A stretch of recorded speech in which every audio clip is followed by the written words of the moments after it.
After the convict felon shit the bed at the National Association of Black Journalists, people have been giving him some good advice. But the biggest thing that the Trump campaign can do is stop talking about what her race is. Stop talking about if she's Indian or black. Nobody cares if she's Indian, black, or a space Martian. And since she's a nobody, here's a senator giving the same advice. Here's what I would say to President Trump.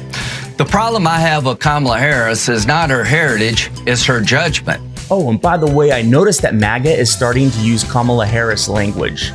They're using legal terms like prosecute. So I would encourage President Trump to prosecute the case. Well, Maria, all I can do is go out there and prosecute the case against Kamala Harris and remind... The felon Trump doesn't know how to prosecute. He only knows how to be prosecuted. So his people are telling the convict and his MAGAts to stop talking about Harris's race.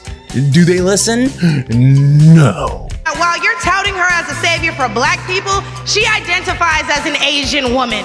How sad is it that the convict felon Trump got a handful of blacks to go against their interest and be his mouthpiece? Byron Douglas can't take his mouth off the orange creamsicle long enough not to portray his own race by slurring Kamala. I don't understand why you keep on repeating it, why the president keeps on repeating it, why those introducing the president yesterday George, keep on actually, repeating I'm it. not the one who keeps repeating it. George, you're the one that's bringing it up now. That's You've done it, I understand why sir. you You've done it. up. You've done it Because 3 times. Every single answer you gave me. Now let me finish, sir. George, every single answer you gave, you repeated the slur. Asked me, George. That's why I'm pushing back on you now.